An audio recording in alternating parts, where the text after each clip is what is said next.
If you're thinking about building a real estate wholesaling business in 2025, stop. That's because the way that most people get into this business is actually broken. They think that they're getting into the real estate business, but in fact, it's really the marketing and sales business. See, the ones that win are not the people that are the most amazing real estate investors that know a gazillion ways of slicing and dicing a deal. The ones that win are the ones that focus on creating a lead generation machine, a machine that delivers motivated sellers and prospects every single day. And in this video, I'm going to break down why the typical wholesaling model really sets you up to failure. And I'm going to show you what you should be building instead, so that way you can make a ton of money with high margins and have an amazing business. The issue is that you think that your problem is that you need to learn how to better analyze properties, that you need to learn additional strategies, such as a subject to, or novations, or a variety of different things in order to try and figure out how to slice and dice, a one lead multiple times and to extract as much money as you can, which on paper and in theory, it does sound great, but in fact, it's a horrible idea.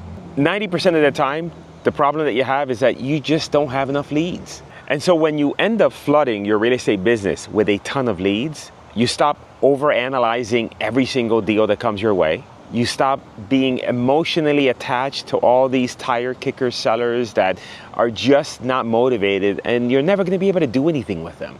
You're going to learn faster because you're going to have more repetitions, and you don't have to be that great of a closer because even bad closers make money with a ton of leads. Here's some of the things that you might be struggling with if you have low lead volume. You end up chasing every single lead like it's the last lead on earth ever. Instead of dumping bad leads, sellers that are asking too much money, maybe they're located in an area that you can't do anything with, you just don't want to let them go. You want to save these leads and you want to try to do anything you can in order to try to extract a deal out of these, but you're wasting your time. You end up overthinking every single offer, agonizing over, oh my gosh, am I making the right offer, not the right number? What if I make the wrong offer? Because you have so little leads that you don't want to mess it up. And so you end up spending a lot of time analyzing instead of just simply taking action. And then the worst part is you question whether or not this business even works because you can't seem to make any traction. So what's the opposite of this? If you have a lot of leads coming through the pipeline, you end up disqualifying sellers much faster, which is great because then now you don't have your system clogged up with a bunch of leads that are not going to go anywhere. And now you hyper focus on the ones that really have a chance of putting money in your pocket. If you have a lot of leads, you don't have time to dilly-dally and to overanalyze anything. You've got to make offers. And so you end up making a lot more offers quicker. You start making decisions based on data, not desperation.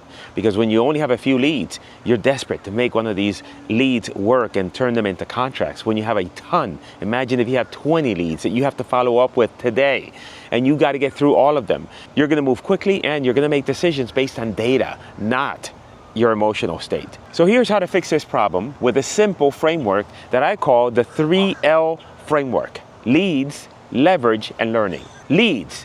My opinion is you need to get online marketing, inbound leads as quickly as possible. You cannot be sitting on the phone cold calling. You cannot be driving for dollars. You need a consistent way that works in the background when you're not working. So if you have a full-time job, especially, this is for you. But even if you don't, even if you're full-time in this business, spending hours on the phone trying to find prospects as opposed to just turning on an ad campaign that then works throughout the day and delivers motivated sellers, warm incoming leads, that when you do call them, you're no longer the annoying pest, but the welcome guest. This is the key and the first step in this framework. Which, by the way, if you are interested in learning how we can help you, click the link in the description because we can set up all these campaigns for you and show you how to run them. I think about my own experience. When I first started in the business many moons ago, I struggled very much so, only because I didn't have enough prospects. At that time, I wasn't doing online marketing, I was doing direct mail. And I figured out a recipe for direct mail that took me from just scraping by to being in a position where 6 months later, I made over $110,000 in a single month. And my life changed forever. That's how quickly things can change for you. And the thing that made the difference for me wasn't any special training or any special technique in speaking with property owners or analyzing deals. It was only because I was able to get a massive amounts of leads into my business. That's why this part is so important. The second L in this framework is leverage. Because here's the thing, when you have a lot of leads, it gives you power. It gives you the power to choose rather than to beg. Because when you have a lot of leads, then it's a sifting and sorting game. You have enough leads that then you can pick and choose which are the sellers that you're going to work with. If the seller is completely out of their mind crazy in terms of an asking price, which you know a lot of these sellers are, then you could just say the magic word next. If they're a pain in the butt, if they're combative, any of those people, you can just say next. Because at the end of the day, you have enough leads coming in the door that you're just waiting for the right opportunity. The final L in this framework is learning, because it doesn't matter how great of a seminar you attend, how great of a course on real estate investing or a mentor that you get. Nothing ever beats the learning that you'll receive from the doing of the real estate business. Let's say you take a training on sales. It doesn't really matter how good that training is. I guarantee you that if you talk to 30 or 50 sellers this month, and every single call you progress and you get a little bit better, at the end of the next 30 days, you will be far superior in terms of capability and on skills than if you attended 10 seminars on how to talk to sellers. Now, granted, it does help that you have a good script, but more important than the script is for the volume of conversations that you need to have that will get you to be better on the phone with property owners. The same thing with comping. You'll get better at comps. Why? Because you will have comped 50 properties this month.